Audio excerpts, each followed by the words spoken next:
They use a lot of drone footage to like capture the speed, and I think it does it really well. So that's just my opinion. All I heard was I wouldn't pay to watch it, and then Cinema's expensive these days, though. it is here. And we're live. America too. I'm sorry, Miss Jackson. We are for real. Hello, we are Pixel Pints. We are the only global podcast that talks about two things that we enjoy, which is good beer and video games, and Alani. We're not here to promote drinking or video games, but we are here to say that other people's opinions that they have expressed on the internet is wrong, and that's what the internet is for. So, yay. You can find our content on YouTube at Pixel Pints on youtube.com/Pixel Pints. You can find us not posting very much on Twitter because that's an even more awful place than it used to be. At Pixel_Pints, and on Instagram where we do actually post stuff, which is Pixel Pints Pod. Did you see that Twitter is going to get rid of the blocking feature? I mean, on the basis of it, it's like the most stupid idea imaginable. But the woman that Elon hired to be the CEO of the company just came out and went, no, don't listen to him. There's definitely something we're replacing it with. It's like, okay. I'm never getting tired of watching this surface, to be honest. It reminds me of the White House. It really does. Like a man says That's something, and then a bunch of people go, wait, it's not really that. Where you have to we're doing something that's like they're not telling you everything. Yeah, that's what it reminds me of. Do you feel the walls slowly closing on you, Mitch? On what? For what? I don't know. Living in a country like America. I could say the same about my country, though, to be honest. I mean, to be honest, I'm so busy, I completely forget what's going on with that crap. So, and yeah, whatever. It's just... Our crap here is basically we're being told to hate one another by a group of people who really want us to like them, even though pretty much everything that's wrong with the country at the moment is their fault. So, wow, that's very succinct. Yeah, that's a synopsis of what we've got going on here. Well, if I could put in a simulation where, South Park put it best. In America, we have a giant turd. A giant douche and a turd sandwich. I don't like any of them. Yeah, we've pretty much got the same situation here. Yeah. It's like the more time goes on, the more I realise Matt is right about everything. Matt is not here to soak up that. Holy cow. Yeah. Hot take. Say it when he's not there.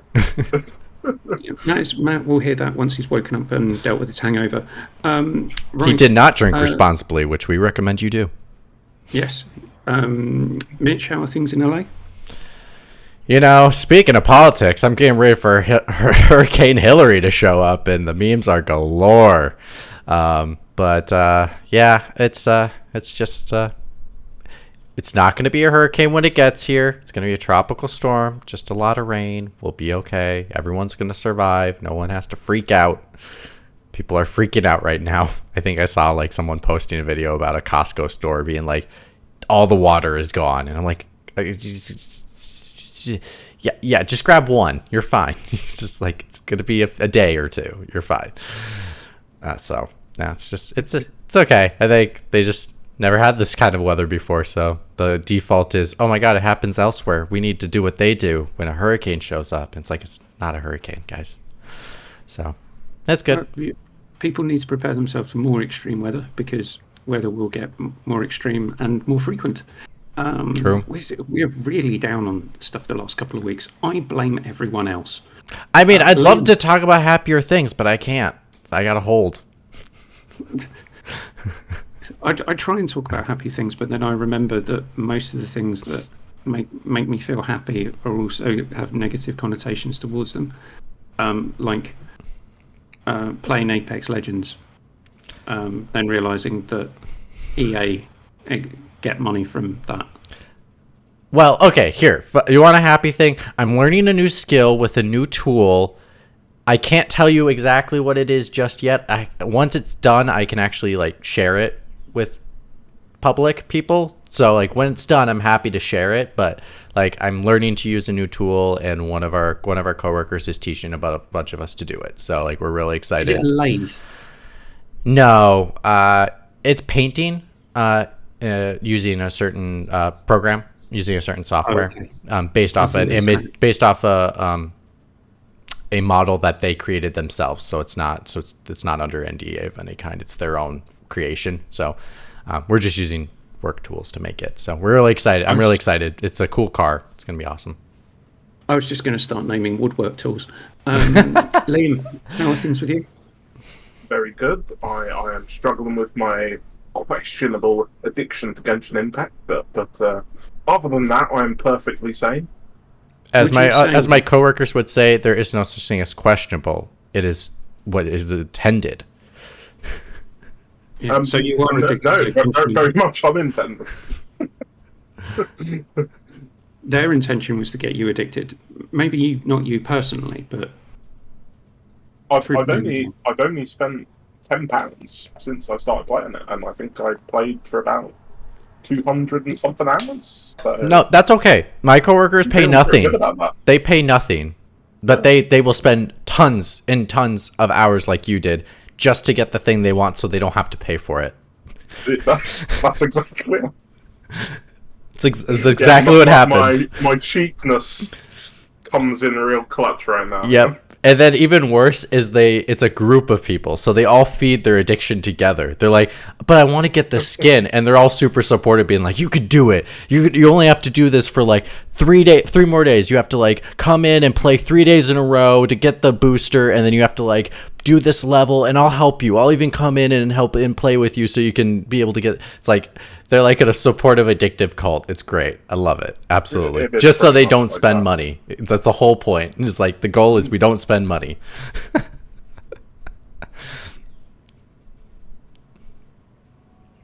I want in on that cult. Yeah. How are you, Keith? I am good, thank you. I rewatched Avengers Endgame last night, which is a very, very good film. However, when I did rewatch it, I couldn't help but start thinking that the number of plot holes that there actually are in that film, there's so many. But it doesn't ruin my enjoyment of it at all. You know, I watched it recently, and then my first thought was, I can't believe Marvel went so downhill from here. Well, yeah. Well, some of the stuff. WandaVision was great, but then the ending was awful, though. The ending was awful, though. Like it didn't come together right. Like the episodes going into it were good, but like when they like put it all together in the end, it just didn't seem to. It had so many more plot holes in my brain of like, what's going on? In my opinion, it just transformed from a very unique and interesting show into typical Marvel fare with that last episode. The ending was enjoy it at all. And the fact that they just let this person who'd basically kidnapped an entire town, just said, oh no, trot on, see you later, go do your own thing. Yeah. Not that they could have stopped her if they wanted to, but that's not the point. But I watched. They should have at least sent her a very angry email to her Avengers account, saying like, "We want your resignation from the Avengers on Monday. Thank you." Secret Invasion. What a load of crap that was! Oh my god, that was bad. Talk about put me off watching it.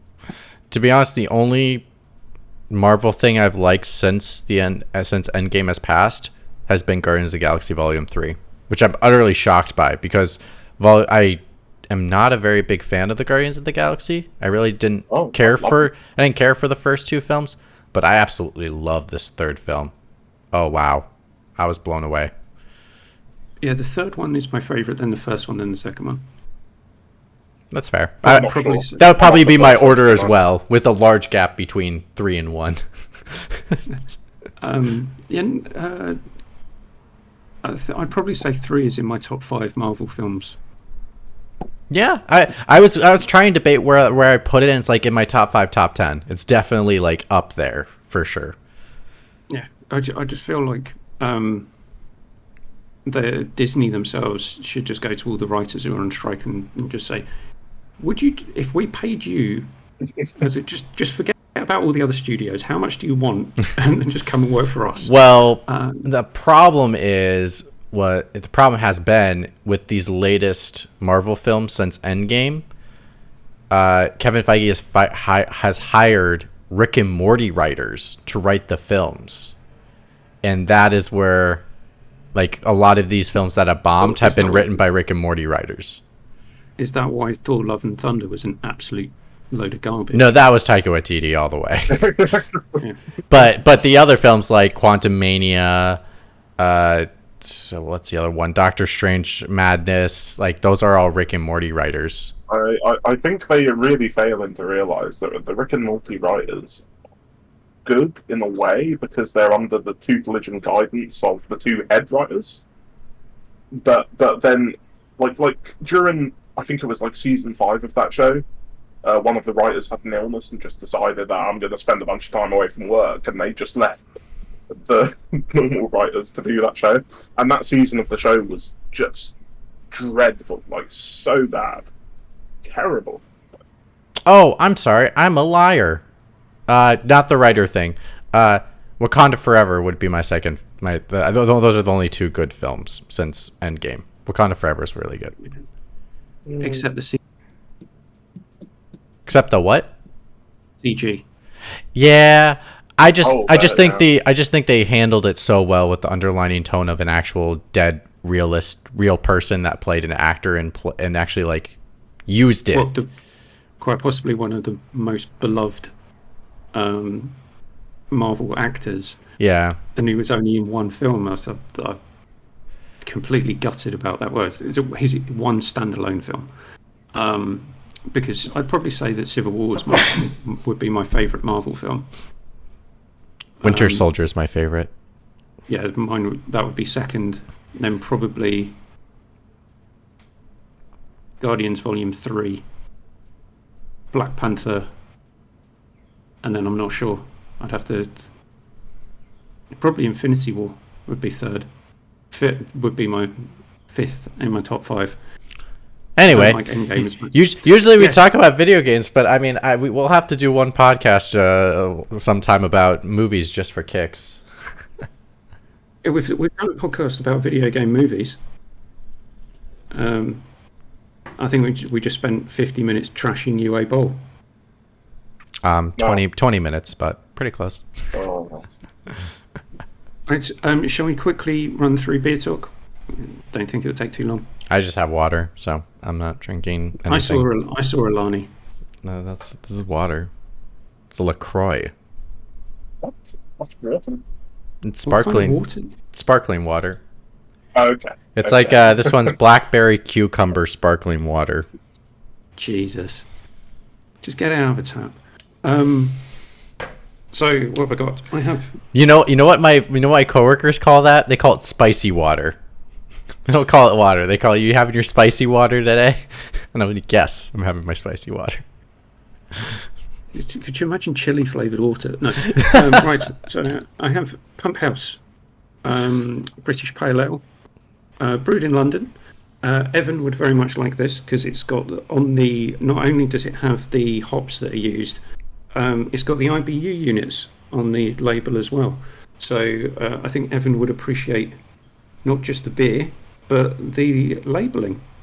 And then the other one that I have is this beer from Aberdeen. And this is limited edition. I don't know what makes it limited edition. Beach Boulevard Hazy IPA. It's definitely hazy. Mm-hmm. And when that poured, it was right up to the rim with head. There's a joke in there somewhere. But both very enjoyable. One's much more bitter and the other one's much more fruity. But that's it from me. Liam, are you drinking Robinson's fruit squash? No, just some good old-fashioned Pepsi. Oh, Pull up Britney sorry, Spears. Pepsi too fast. Yes, thank God for whichever of the Jenner sisters for raising Pepsi and saving Oh, black man. lives. Oh, don't Wasn't put that me all off down? my drink, Keith. Wasn't that down to her personally? She saved so many black lives from drinking Pepsi. Oh, Kim Kardashian. Was it one of the Kardashians or one of No, the no, Jenners? I it was, don't know. I it was thought. Jenner. Was it Kylie Kylie? Jenner Was it or one of Kylie? them. Yeah. Whatever. Like that terribly cringy advert. Thank God for her. Right, I think that's enough of that. We're here to tell you that people who have opinions on Baldur's Gate 3 are wrong. Yeah. So this is about the. I don't know how far and wide this has got in the games media to say that all RPGs now should aspire to the pinnacle of RPG-ness that is Baldur's Gate 3. I'm really confused by that one. I'm also really quite confused of why Baldur's Gate 3 is sitting as a 96 on average aggregated review score, so it is the highest reviewed video game ever.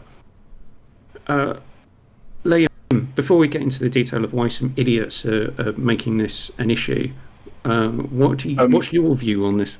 Well, to be fair, Keith, I think a lot of the idiots now going on about how every video game should aspire to be Baldur's Gate 3 are some people who are sort of coming back at a lot of game devs that were saying about a month ago that this game is making them look bad very publicly, which was this seems an irrational thing to get pissed off about.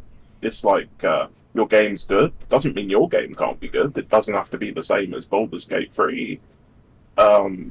Just gonna say, kind of funny how it was a lot of Ubisoft developers, especially, that were pointing this out, and just said there is a lot of room for improvement with those developers.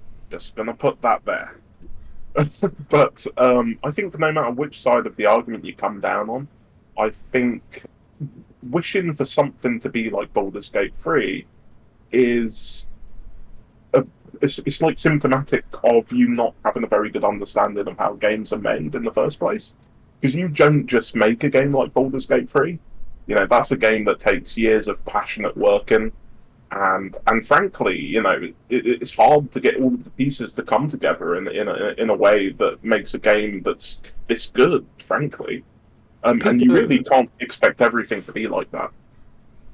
People are praising the depth of the mechanics, which from Larian Studios, they've had that going back to the last two original Sin games. So the things where you can, if you are an undead character, you can stand in a cloud of poison and the poison will actually heal you.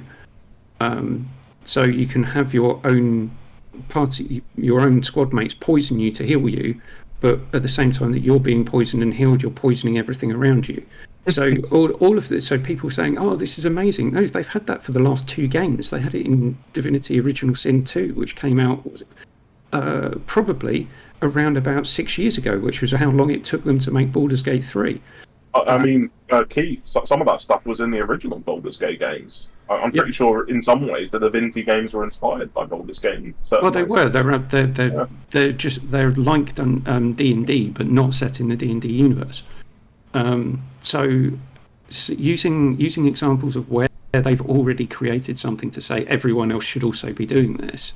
That's like saying, well, XCOM's a great game. Why don't we have permadeath in every game? It's a stupid argument. Why? And what was it? The other thing that someone said, there was a good video from Steph Sterling covering this, saying they had a team of 400 people, basically a blank check budget, and as much time as they needed to produce the game that they wanted to do. That's not the same for every game studio. So there seems to be this kind of blanket statement of everyone should aspire to do this without, like you said, without the appreciation of. So if you want to produce a turn-based pixel art 2.5D RPG with a group of 5 people. Oh no, you've got to make it like Baldur's Gate 3 with branching story trees up your arse. It just doesn't make sense. And then you've got, so when developers have pointed this out, the quite frankly dumbass pushback that they've had from certain people in games press. Can we call it press anymore? Because they don't really do press. Media. Games advertising. Games personalities. Influencers. Yeah. Games assholes. Sure. Let's go with that one. I mean, there's a lot of them, though. Yeah. Games Just include all Games the other Games Twitter. Yeah, games egotists. Or Games X. Games X. Games X. There we go. Games X. There we go. Yeah. Games X. Yes, I do not understand why there's no level of nuance. It is, here is the pinnacle. Now everything must be like this. But where the thing that I'm confused by, I'm confused by a great many things when it comes to this argument. But why was no one saying this about, I don't know, the greatest game ever until Baldur's Gate 3 came out? No. Which was Legend of Zelda tearing up in the kingdom. Why was no one saying every game has to be like this now? It's the greatest thing ever. I haven't even played that. I'm tired of it. I have no intention of playing Baldur's Gate 3, particularly since I can't mod it so that I win dice rolls. Throwaway comment. Yes, every game needs to aspire to be Baldur's Gate 3. Oh, you need dice rolls now, do we? And this is what I mean about it being a reductive argument. Mitch, you do stuff with video games, I think, when you're not learning how to turn wood on a lathe. What's your question, though? What's your take on this bullshit? Editorializing again, sorry. It's. I mean, I'm in agreement with you guys. It's an unexpected. It's an unrealistic expectation to put upon studios. Also, the other thing is, every game is different. When you go into making a game, you have goals and objectives of what you want to create. Also, studios build on what they have done already, because then they can create they can build on what they already have and then introduce new things without having to spend so much time on only working on one new thing. They can maybe work on a couple new things because they already have a system already built for something else. There is nuance in what is going on here. Like you've already mentioned, part of the system of what they're praising has been in past titles, and that's just because they were able to do small iterations on those things as they gone on and then work on other things to have a bigger focus on, which is either like the giant branching path storyline. They have more time to do that because they already had the other systems in place that they didn't have to create from scratch. So they were already there, and all they had to do was improve or iterate on them to make sure that they function within the system that they're trying to create. So it's just it's very different. And whenever you go into a project, it's all about what's the goal and objective of what you want to do, and like find the fun. What makes the game fun? To say that every game should have 100 different branching story paths is ridiculous, because what if your game is very low narrative driven? Makes no sense. But I guess they're saying RPGs should all have this. But I don't know. Let's see what happens when Starfield comes out, because to be honest, I don't think there's 1,000 branching story paths. So if I better hear from these people saying, "Oh my God, this Starfield's amazing, but it's no Baldur's Gate." I was lamenting the batshit crazy, stupid video gamer takes on the internet. Because so many people have been talking about how Baldur's Gate is the greatest thing ever, and I literally saw some. I think they were Sony ponies going on. It's like, yeah, we've got Baldur's Gate coming out in September. What has Xbox got? Starfield. And they literally share the picture of the main menu for the game and thought, look at this main menu. Look how bad it is. This is clearly an indication that this game's going to be terrible. It's just like, off the main menu. I think somebody got a picture of the main menu for Starfield and then put the main menu of The Last of Us next to it, and they look pretty similar. You know, it's just like, guys, come. You know, but does it have to be a great main menu if it has like a Ubisoft menu with all of the little go here and get this free outfit and bullshit? But I don't know what's wrong with people. One of the other dumb things about this, and people seem to be not wanting to remind themselves that Baldur's Gate 3 has been in early access for 3 years. Oh, it's the concept of launch the game, we'll fix it later. We'll finish it later. Launch the game and we'll finish it. Don't worry. It's just going to be a while. Okay, I'll give it to them. Early access of the way it's transformed, it has actually helped video games a lot because development time is so long. It has helped reduce sometimes patience for some people because some people just really want to play what they have. So to be able to release your title and say, like, it's not done yet, but, like, play it. Let us know what you think. It's a way to, like, you know, get their taste buds going where they at least have a taste of the flavor of their favorite beverage. And they're like, okay, I'll have the bottle. It's almost ready. The bottle's almost ready. The formula's almost complete, but it tastes good. That it's able to hold off people from being like, where's my game? Where's my game? Where's my game? So, like, to be able to release a title and then go, you know, it's early access, but quote unquote, it's just not done, and we're going to finish it eventually. I'd flip it around and say you're getting people to pay to do your own QA testing. That too. I mean, it's helpful in multiple areas. I mean, that is one of the other aspects that is helpful. Like, they can find serious issues within their systems. And it just depends on how far they are on the title, that too.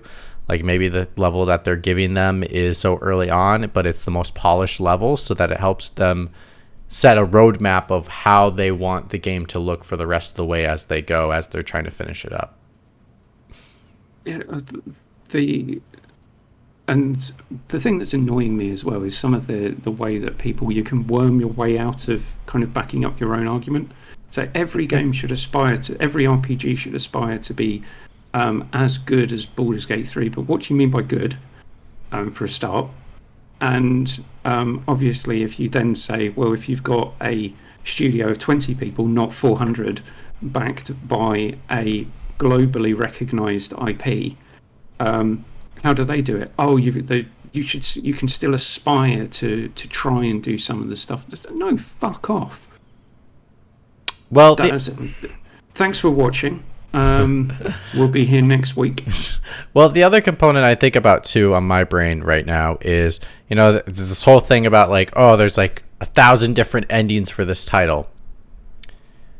Thinking in realistic aspects, how different are they really though? How drastic? Like, maybe there are 5 drastic endings with 100 small permutations of those endings, but are they any good? That's the thing. Like, Mass Effect 3 had 3 different endings.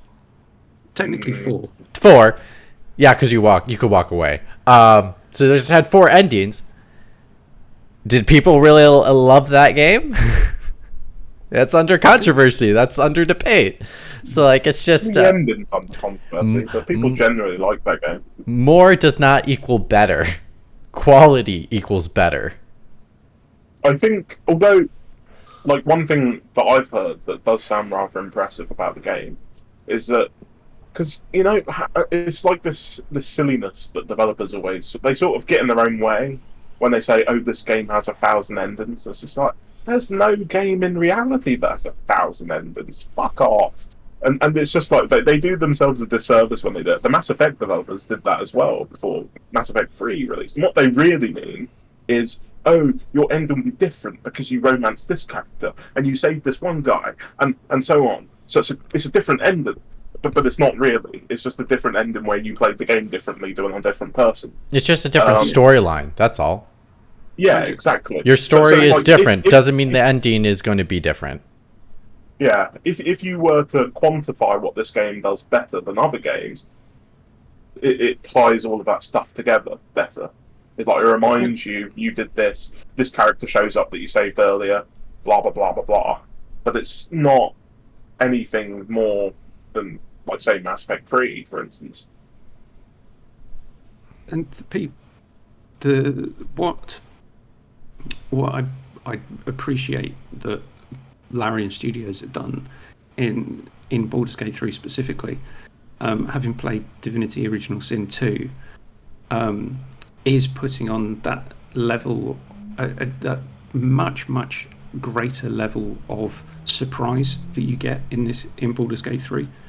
You do not know what is going to happen, whereas in other RPGs, I'm trying to think of a reasonable example. Let's just pick The Witcher because it's got monsters in it and magic. In The Witcher, you can probably guess that if you go to a swamp, you're going to run into one kind of monster or something like that. In Baldur's Gate 3, you've got no idea what's going to happen based on where you go, who you interact with, who's in your party, what abilities they've got, what dice rolls you roll, whether or not your skills are high enough, what you've got in your inventory. If I've not said that already, it's the level of complexity that I've put in this game, I think, is quite unprecedented.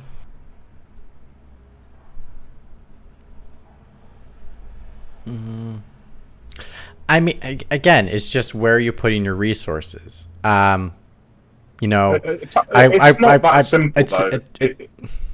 It's not that simple. It's like, clearly they have some very talented engineers. No, I'm not discrediting their talent. I'm just I think like, all credit to them. This is a good title for sure. Like, what they're able to do is very, very good. I think what the people on the outside that are not knowledgeable about stuff like this do is they prop it up thinking every game could do complex systems like this when they don't have other things to take into account.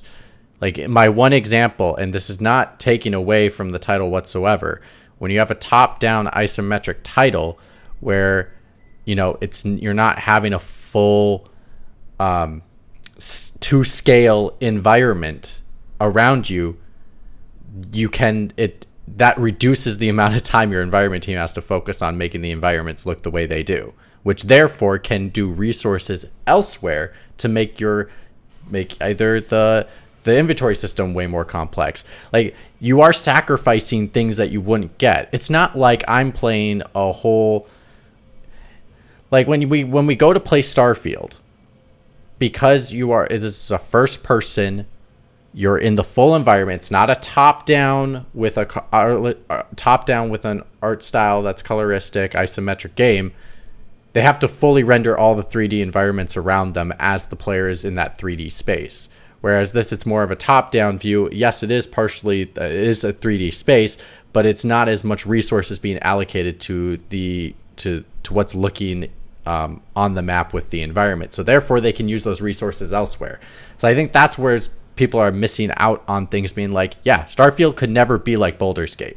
It will never have that much complexity with its story or with its inventory system, with the way that you can have these different classes and how they influence each other. It will never be that complex because Starfield has other systems that they have to focus on in the game itself that cannot put those resources to those things. It's just never going to happen.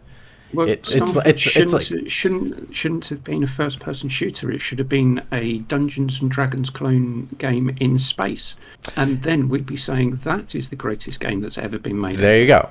It's more of people are RPG is so generic nowadays. And also, it can be used so many different ways. You can create an RPG in a first-person shooter if you wanted to. You could create an RPG as a top-down dungeon crawler. You can do one as Diablo. I mean, just came out. Yeah, it was Diablo. Diablo just came out, and that's a similar, not RPG, but it's a similar style in regards to isometric top-down. So it's more as people are going to start comparing this Apple to a bunch of oranges. In the really time, only you could really compare Baldur's Gate if you're looking at a top-down isometric RPG. That's when you should be comparing Baldur's Gate and in regards to like everything and being like everything needs to be that standard, because you can't make that standard if you're trying to dabble in different areas. That's all I'm trying to say. I think the thing I'm not sure I agree with that though, because although Starfield is a very different kind of game to Baldur's Gate, I think part of the reason why people are taken to Baldur's Gate so much is the level of attention to detail. And again, it's just resources can be used elsewhere.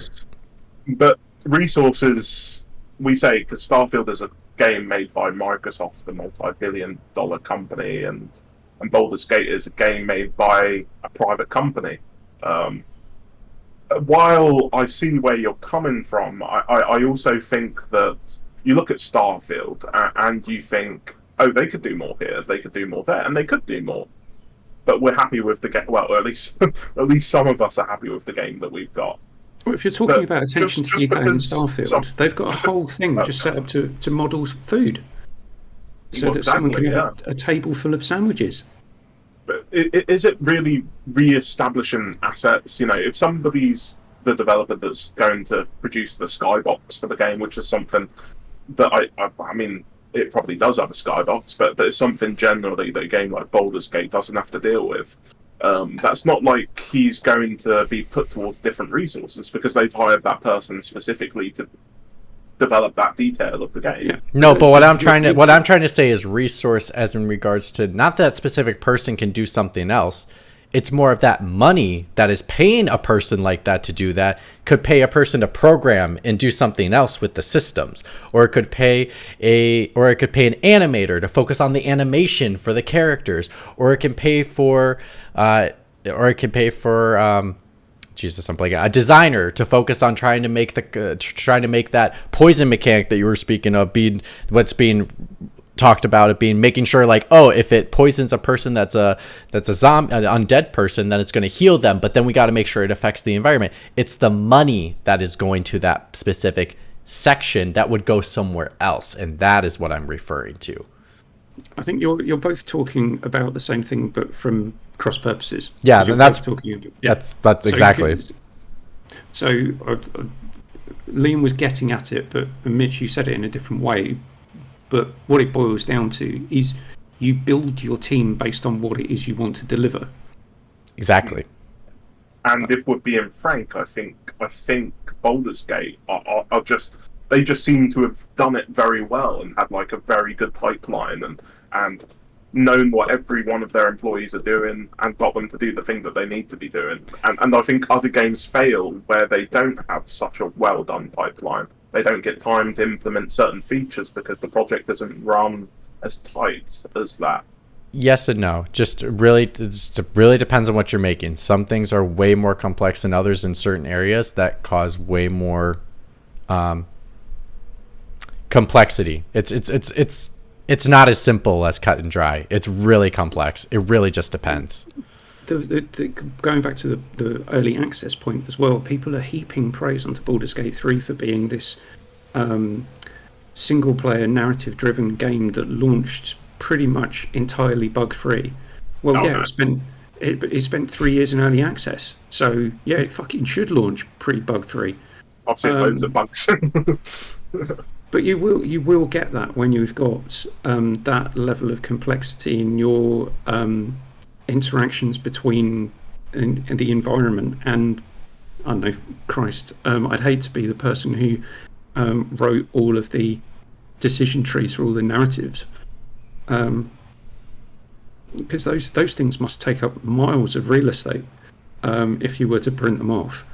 With the amount of dialogue options that you've got, whether the potential for you to get the dialogue check or not, and then the responses is bonkers. But you wouldn't have that in a game a more tightly scripted game such as potentially Starfield. As much as they say that oh yeah, we've got X thousand lines of dialogue, yes, but you've also got a critical path in your game. So you know, if you're from point A, if someone does all of the main missions, they will finish the game within a time frame, and they will hear X number of lines. The same thing for The Witcher and Cyberpunk, and I really want. I'm really struggling to find a good comparator for when someone says everything should aspire to be this game. What do you actually mean by that? And I can't find, and I've looked. It's like, well, please sit down and explain to me what you mean by every game should aspire to be as good as Baldur's Gate 3. Because I could argue that there are other games out there that are just as detailed as Baldur's Gate 3.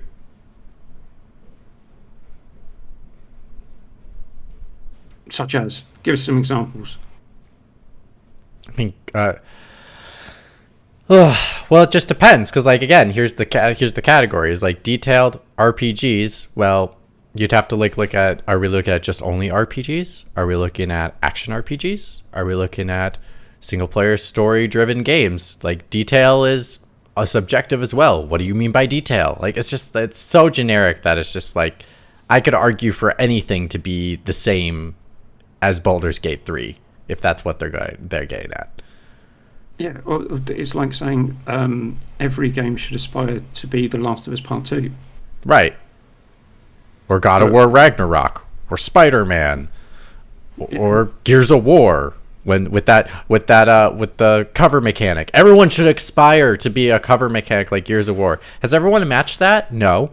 Gears of War is a little bit special with how they do theirs with the whole like charging, getting onto the wall, active reload. Everyone should aspire to do the active reload system. I think there's only one game that ever tried it ever since, or a few. I think it's also a little bit flawed in that the whole basis, because I do think this game's like, it's clearly doing some new things that other games haven't done before, and it's doing things far better than a lot of other games have done in the past. But I think a lot of that is with each one of these games that comes out, people get inspired and learn a thing or two. People study these games and think, how can I do this but better? In fact, them studying their own games, frankly, and going, how can we do this better in this next game? And then they have more technology to work with. They have better graphics, better systems, better computer chips. In what realm are you talking about? Because if you've got basically a blank check, which is what they had, a globally recognised massive IP, and a team of 400 people to work for 6 years. I mean, did they have a blank check? No game ever has a blank check, because a game needs to be able to come in at a certain budget and sell a amount of copies that's comparable to that budget. Yeah, but that's where I'll look up the budget if they've published it. But that's why certain games launch early access to recoup some of that revenue that they've spent out to then keep funding. Yeah, and it's like a game like Starfield could have. I'm pretty sure it does have a pretty massive budget. It could come out at the end of the day and be a failure. It could be the next Cyberpunk. We don't know. But I think Baldur's Gate 3 is estimated cost in the range of $200 million. But other Larian Studios themselves say it's 100 million plus. So just over 100 million. With all of the marketing on top of that, or something like that. Yeah. So you can't put the same level of expectation on a 30-person studio and say aspire to do that. Well, we're not trying to make the same thing, and 2, we don't have $100 million in a team of 400 people. So, shut up. I think, is this just the latest in we need to hype up the big thing at the moment? Well, because the news is so dry right now, so why not? I mean, isn't it all semantics at the end of the day? Oh no, we're just feeding the beast here, Liam. We're part. This episode is completely part of the problem. Yeah, gamers are hungry. We need to give them something to chew on until Starfield comes out. It's kind of like one of those things that I just see a good, successful game, and I see the praise that it's getting, and I'm just like, yeah, that's great. Isn't that wonderful? You know, I mean, I in this particular case, unlike Breath of the Wild 2 or the Tears of our deceased queen, um, it's like I don't really care about that game. I'm happy for all of the people that do care about that game, but I don't. I care about it in a very sort of wish-washy way. But I'm glad it exists, and I'm glad the people that like it can play it. I'm glad that there's more games that are pushing the envelope on what games can do, I guess. Yeah, But then it's like nobody can have any sort of subtlety between these things. One has to be better than the other. It can't be that some games are for some people, or some games aren't for some people, or that this game does this well and this game does this well, but other things they don't do so well. Just kind of exhausting, especially when you don't even have the time to play all of these games anyway. I think the thing again I'm going to reiterate the point because I can. Is where was this when Breath of the Wild came out, and then where was it again when Tears of the Kingdom came out? So the two highest reviewed games ever at the time, no one was saying every game should aspire to be Breath of the Wild, every game should aspire to be Tears of the Kingdom. So why is it with this one?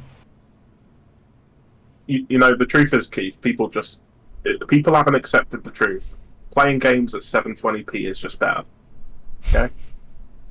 On a tiny screen in your hands. 4K? Get out of it. 720p? Ah, perfect. Playing games on your mobile phone, way better.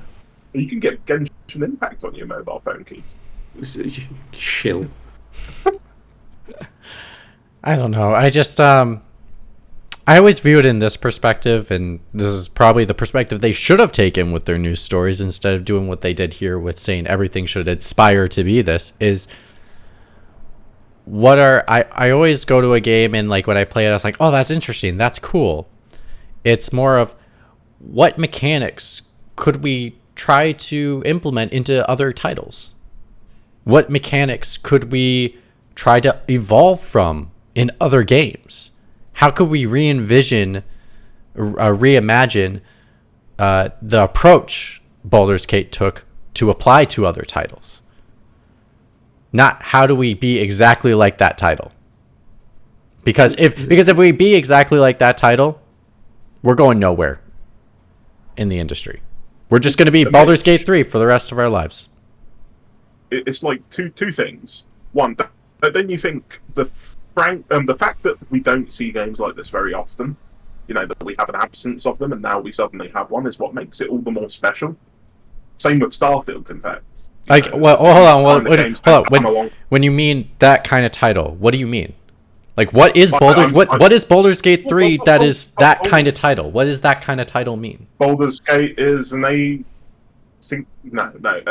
it's like a top-down RPG in the classic sort of way, where you have a dice and has loads of crazy RPG mechanics and things you need to check, quests to go on, and a game of that size and scale is you know, we don't get many games quite like that anymore.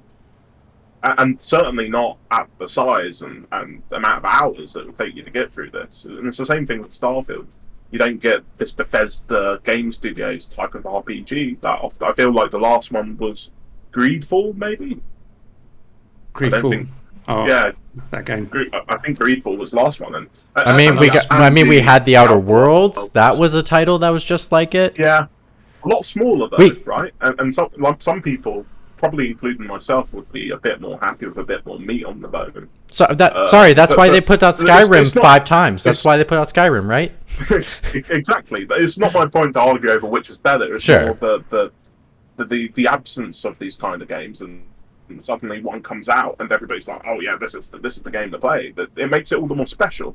And I also want to ask you the question as well: is do you think that a lot of the click culture from games journalism online, well, you know, they sort of say these sort of over-the-top things, and do you think that it could be a symptom of them simply doing it because they want clicks? So either a game has to be really bad or really good for them to get that much attention. Yes, 100%. No, he asked me. 100%. 100%. It's only I only think this news story exists because games news is kind of slow right now, and they needed something to create a big headline that would make people go, "Wow, that's crazy, that's wild." Also, when I look at the news story that like was sent to me, that included this, it's from a PC gaming website. Of course they would do that. Because PC games doesn't get the garner and the attention like they used to. Like, this is probably the first PC game that has been released without being released on console at the same time in quite some time. Or it's pretty rare. Like I think the only other one I can think of is Gears Tactics came out on PC before it came out to Xbox, but like it doesn't happen too often because of the genre, though, isn't it? Exactly. It's usually strategy games and simulation. So with that all being said, they feel left behind. They feel like they don't get their attention anymore. They feel like, oh, but the PC Master Race is so great, and like I got my 2460 RGX card thingy. It's so amazing, but now they just need a reason to. Master Race, yeah. Publisher, right? That's better than Sony and Microsoft, right? Exactly. So like, it's just, I think it's just more of a news is slow. It's a PC only game at the moment that PC finally gets some attention and gets a really good title that other people probably want to play, but they can't because they don't have a PC, so they get to rub it in their face being like, everything should aspire to be this one and you should go play it now. Like, it's almost like an advertisement basically to say, go buy this game because we need PC support for PC only games. That's my take. Hot take, but my take. Probably is true to some degree. For a month at least. All right, Keith, your turn. Sorry. I'm going to switch this slightly to have people learn completely the wrong lesson from this. Instead of, oh my god, this is amazing, this is the best PC game to come out, and all of you fucking console plebs can't play it yet. Oh no, a month. Audio listeners, Keith did a very up and down motion that would indicate something very sexual. Cannot say anything more. So, it's the console version of Bus Wankers. But the lesson that we should be learning from this isn't that, oh my god, this game's so amazing, every RPG should aspire to be this. The lesson that we should learn from this is, if you give a team of talented people sufficient time and budget, they can make amazing games. And they will sell. And let me just say, bam! That's been the Sony model for years. How many times have we had Sony games delayed and they come out banging for the most part? And Microsoft just never learns that lesson. Nintendo does it too. Yeah, totally. Yeah. It's like, this is a lesson we've known for years. But yes, agreed, Keith. That should have been the news story, is, wow. Like, and then give other examples and say, oh my god, look at what Nintendo does. Look what Sony does. Yeah, Microsoft, sometimes. I don't think either of you may have watched Steph Sterling's latest Jimquisition video, but no. She makes a really funny comment, which is it why is it now the first time that it should be newsworthy that a first-person game launches bug-free to critical acclaim? Why is that newsworthy? That should just be how it is. Yeah, I mean, okay, okay, I have a little bit because like when you watch the video, it's funnier. I know, but I have a little bit of like I'm paraphrasing as well. I know. When they say like, oh, you put out a game and it's bug free, you can never simulate millions of people playing your game with only potentially 100 couple or less than 100 people playing the game for years, especially because the game goes. If you put it out in early access for 3 years. That's true. That is true. That would help reduce it extremely. Yes. However, you can't. There's just no way to simulate millions of people playing a game. I didn't mean bug free. I went no microtransactions. Gotcha. Okay. Gotcha. That makes more sense. That makes more sense. Yeah. Why is it everyone stand up and bow to Larian Studios for releasing a single player narrative focused deep story driven RPG with no microtransactions, but if why do we have to stop that? So thank you for doing what you should have done in the first place this and not being greedy cunts. Yeah, this is the point. Is that why should I be excited for Immortals of Avium?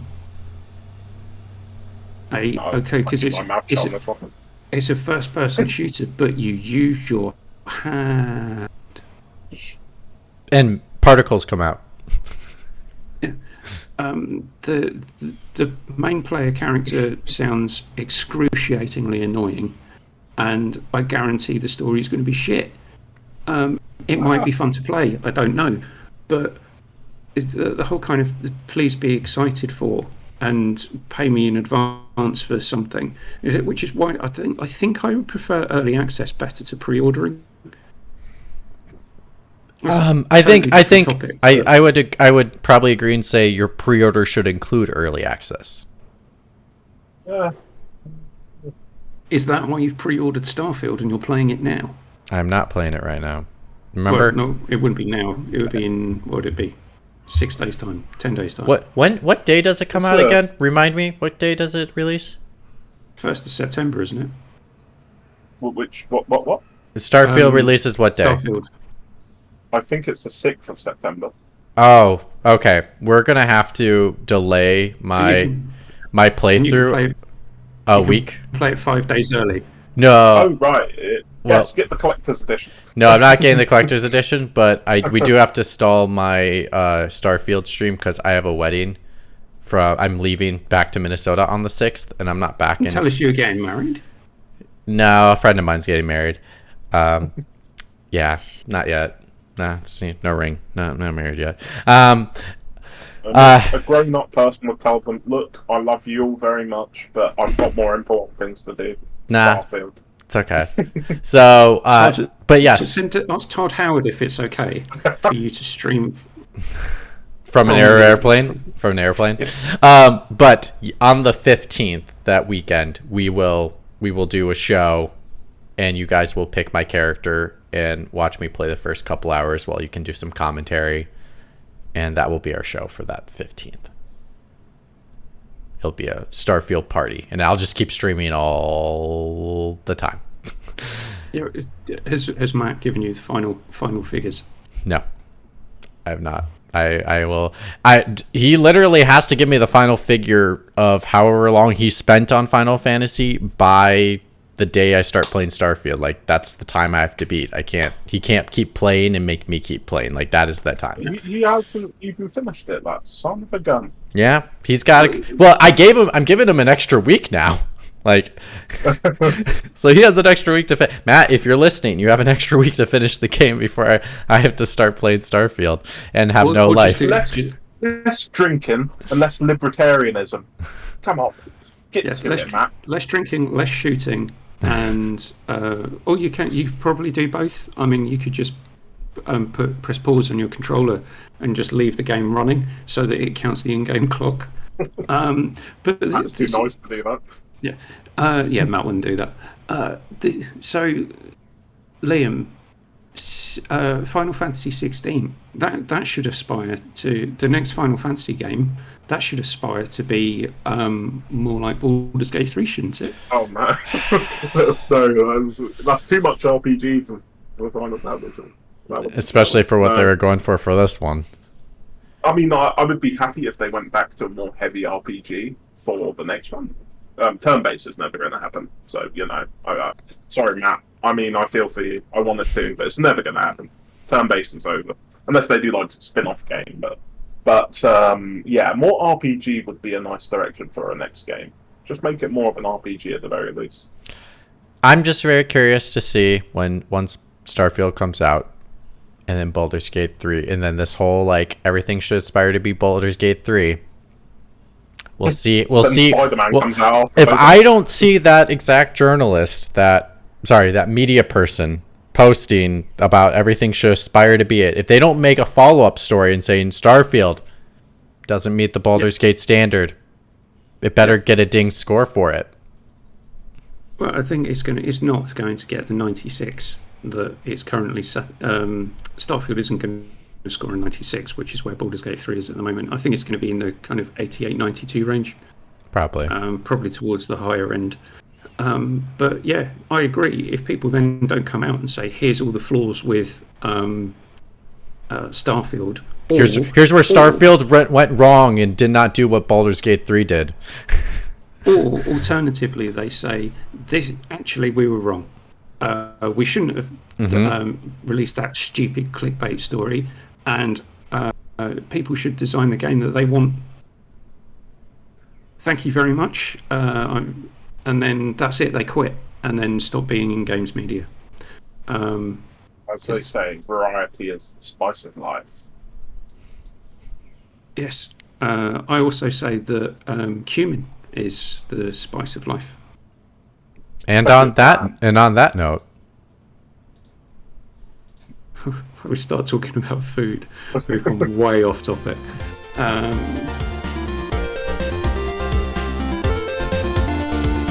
Destin O'Gary's a wanker. He sucks. He's terrible. He's very. He says some bizarre things, and he's very, very clearly aligned with Xbox, and a lot of the people that work there as well. And sometimes is clear bias is